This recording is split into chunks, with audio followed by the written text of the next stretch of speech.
ভোটে কোনো লাভ নেই, মানুষ চায় মানুষের জোট।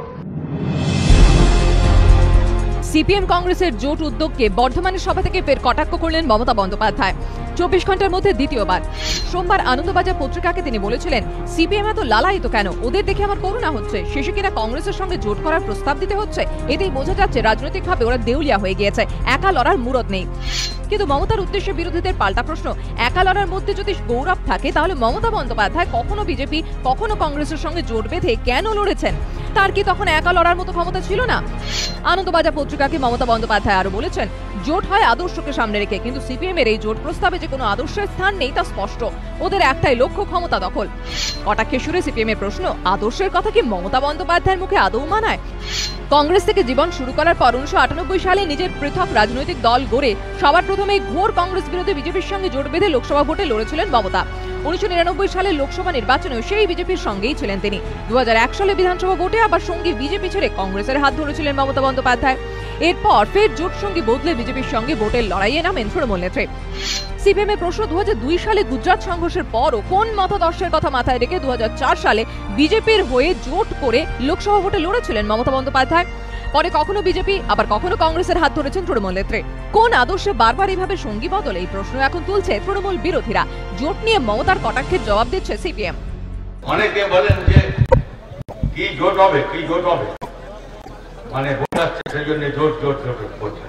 আমরা বলি এটা হচ্ছে আসল জোট, আপনাদের জোট। ওনার কোনটা কথা আর কোনটা কথা না সেটা কিন্তু বিচার করতে হবে। রাজনৈতিক জন্ম দ্বিচারিতা দিয়ে, রাজনৈতিক কার্যকলাপ দ্বিচারিতায় ভরা, এবং এখনো যা করছেন সব দ্বিচারিতা। তৃণমূল বিরোধীদের একাংশ তো এই প্রশ্ন তুলেও খোঁচা দিচ্ছেন যে কংগ্রেস সিপিএম জোটের জল্পনায় ভয় পেয়ে এই ধরনের মন্তব্য করছেন না তো মমতা বন্দ্যোপাধ্যায়? মুখ্যমন্ত্রী তো বিজেপি ভয় পাচ্ছেন বলে মনে হচ্ছে। মুখ্যমন্ত্রী ভয় পাচ্ছেন কারণ তার দলের যারা ফিডব্যাক আসছে, কর্মীরা যারা বলছে, তারা এইসব নিয়ে ভাবছে, তারা কিছুটা আতঙ্কিত হচ্ছে। কারণ পর্যবেক্ষকদের একাংশের মতে সিপিএম কংগ্রেস জোট হলে তৃণমূলকে করা চ্যালেঞ্জের মুখে পড়তে হতে পারে। 2014 লোকসভা ভোটের ফলে নিরিখে কংগ্রেস ও বামেরা একজোট হলে 102টি বিধানসভা আসনে তারা এগিয়ে। 2014 লোকসভা ভোটে তৃণমূল পেয়েছিল 39.79% ভোট, বামেরা পেয়েছিল 29.95% ভোট, কংগ্রেস 9.69% ভোট। অর্থাৎ বাম ও কংগ্রেসের ভোট এক করলে দাঁড়ায় 39.64%, যা তৃণমূলের ভোটের প্রায় সমান।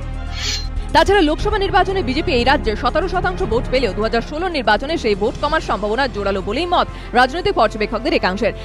কারণ তাদের মতে মোদি হওয়া আর আগের মতো নেই। তাছাড়া সম্প্রতি মোদি মন্ত্রিসভার হেভিওয়েট সদস্যরা যেভাবে বিশ্ববঙ্গ সম্মেলনে এসে মমতা বন্দ্যোপাধ্যায়ের সরকারকে প্রশংসায় ভরিয়ে দিয়েছেন, তাতে বিজেপির মমতা বিরোধী ভোটাররা ক্ষুব্ধ হতে পারেন। সেক্ষেত্রে তাদের ভোট যেতে পারে সম্ভাব্য বাম কংগ্রেস জোটের দিকেই। তাছাড়া কংগ্রেস সিপিএম দুদলেরই ধর্মনিরপেক্ষ ভাবমূর্তি থাকায় তৃণমূলের সংখ্যালঘু ভোট ব্যাংকে চিড় ধরতে পারে।